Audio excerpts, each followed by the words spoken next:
Good morning and welcome to Washington. I'm Brian Stelter. Today on Reliable Sources, I've invited some of the best media experts I know to examine the continuing coverage of Malaysia Air Flight 370. I'm eager to hear what you think too, because this has been a story unlike any other. Frightening, riveting, heart-wrenching, and baffling. And there's still no ending in sight. But up first, CNN has been covering the missing Malaysian airplane pretty much around the clock. That's no news to most of you watching at home. And the coverage has brought this network lots of praise, lots of viewers, but also thumbs down from some media watchers. One of the harshest critics has been the king of cable news, Bill O'Reilly, who seems to hate the wall-to-wall coverage. Watch this. When I'm watching this, I'm like I'm upset about it. I know I'm old school, but I know it's ratings. Obviously, it's ratings, or people want to watch the mystery, but it's now corrupting the news business, I think. On the bright side for Mr. O'Reilly, though, this has given him opportunities to mock CNN for its role in leading the coverage. Enter the lunacy. Singer Courtney Love has tweeted to her 300,000 followers that she's discovered the jet somewhere in the Indian Ocean. There is no truth to the rumor that CNN immediately hired Ms. Love to anchor one of its broadcasts. To say this whole media situation is out of control is the understatement of the century. Of the century! You know, I hope O'Reilly didn't bump into his colleagues Megyn Kelly or Sean Hannity in the halls of Fox last week. Because every night after O'Reilly complained about crazy theories and over-coverage, Kelly and Hannity did exactly what he criticized. Hannity repeatedly brought on retired Lieutenant General Tom McInerney, who offered some sort of evidence, and I use that word very loosely in this case, that the plane was hijacked by terrorists and then landed in Pakistan. I suspect we may, in the next 24 to 48 hours, start hearing from either the Malaysian government or the Pakistani government. If the Pakistani government doesn't talk soon, they're going to be complicit in this. So for this plane, if it would have landed in Pakistan, the Pakistanis would have had to know that. Yes. At this point, you said that the Pakistanis, if they don't speak up soon, they'd be complicit. I'd argue that they're complicit now by not sharing their information and intelligence about this with the world. Is that a fair observation? I think that's a fair observation. Before you ask yourself, could that possibly be true? One night later, McInerney threw Iran in the mix too. It seemed a little like a war within Fox, with Greta Van Susteren kind of sounding like she was rooting for CNN. Watch. All right, let's all go off the record for just a minute. And this off the record does not apply to you viewers. Now, that's important, because this message is only to those hand-wringers going on TV or writing columns to criticize or announce some sort of personal upset about the extensive coverage of Flight 370. They need to get over it.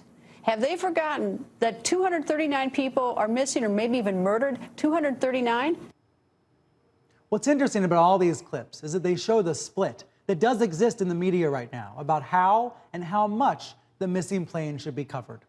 So let's bring in a media critic who's probably watched more of this coverage than anybody, Eric Wemple of the Washington Post. Eric, thanks for being here. Thanks for having me on. In one of your blog posts earlier in the week, you said you had watched 50 hours of CNN of this plane coverage. How many hours are you up to now? I'm up to between 60 and 70 hours. And yeah, I'm checking out pretty regularly. I am, a full disclosure here, I have been a very regular CNN watcher here. And we were playing all those clips from Fox, and I find them interesting because in these clips you can see a sort of editorial debate going back and forth Absolutely. at Fox in a way that you haven't seen on any other channels. What do you make of Bill O'Reilly speaking the way he did? Do you think he's criticizing CNN as a proxy to criticize his own colleagues, or is he just looking for an excuse to I think go he's after nervous CNN? because he lost in the demo, the younger viewership, 3 nights in a row last week, and he started getting nervous. Right, he wins in the ratings every night, pretty much always. Right. So to And lose so- even one night was a very big deal. And then he lost 3 nights in a row, and so it must be a terrible thing to overcover something like this, because if you're beating Bill O'Reilly, something is wrong. These other nets have seen how CNN has used this to boost its ratings, which I don't fault them for at all. And then they've tried to get in to do a little more. But CNN, by virtue of being criticized for, oh, wall-to-wall ridiculous coverage, by virtue of all that criticism, media critics and so on, that's helped them, because whenever people want to get an update, they know to go to CNN because it's always going to be there for them. So I think the criticism has done a tremendous service to CNN.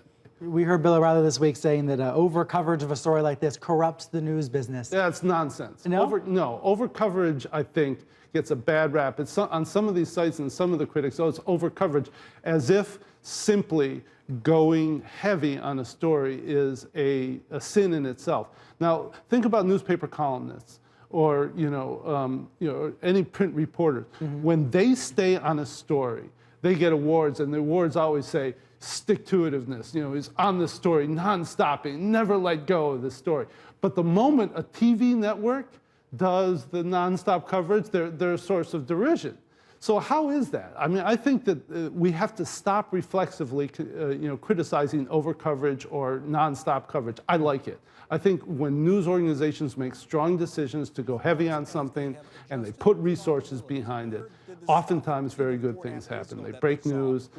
Maybe that won't be the case here because this is such a hard thing to solve. But I like overcoverage. I like it when news organizations obsess over something. I think we've seen very clearly in the last couple of weeks big differences between cable news channels. When we've seen CNN go heavy on the plane, we saw Fox belatedly pick up on the story, but avoid it for a while. MSNBC has been an also-ran on this story, at least in the ratings. Maybe we are seeing more clearly than ever how different these cable news channels are. Oh. And that's a good thing, perhaps. That is a good thing. And you know something, my point here is that if Jeff Zucker doesn't go all out... The president of CNN, for those right, who don't know. yeah, CNN Worldwide. If he doesn't go all out on this story, he should be fired, because CNN is perfectly positioned to do this story. It brands itself as a way up the middle of this ideological cable divide.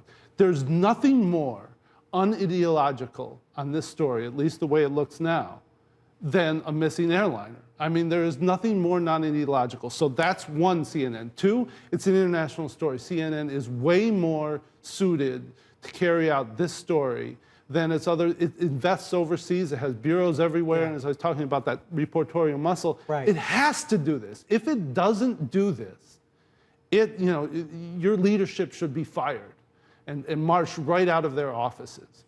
It has to do this for survival, for its future. There is no other option. CNN, of course, has had some off moments in the coverage. I want to play a clip from Don Lemon from last weekend, and then let's react to it. I've been getting questions from viewers on social media, through email, and even on the streets, especially today, on a day when we deal with the supernatural, when we go to church, the supernatural power of God. You deal with all of that. People are saying to me, why aren't you talking about the possibility, and I'm just putting it out there, that something odd happened to this plane, something beyond our understanding. This clip then got picked up and was spread widely online. One of the unique qualities of reliable sources, we get to actually review CNN's own coverage. Right. So how did you react to that clip and to things like that you've seen this week? I mean, that's pure idiocy. I think that needs to be and deserves to be condemned. I mean, because... You don't think there's a way to bring up God, though, on a Sunday evening like that?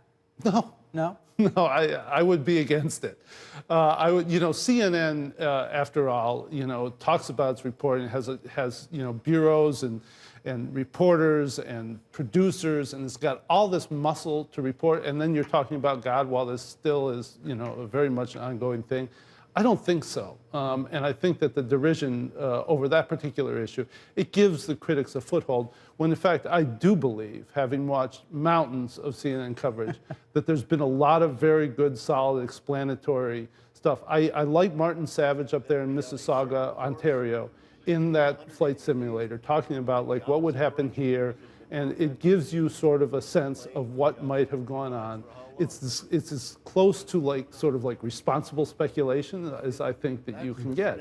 And on the speculation thing too, I also believe that if you read the coverage too, like the Wall Street Journal, Andy Pastore had his story about a week and a half ago, talking about how the plane could have gone on. He has people talked about how investigators are going over various scenarios, and it became very clear that investigators speculate as well.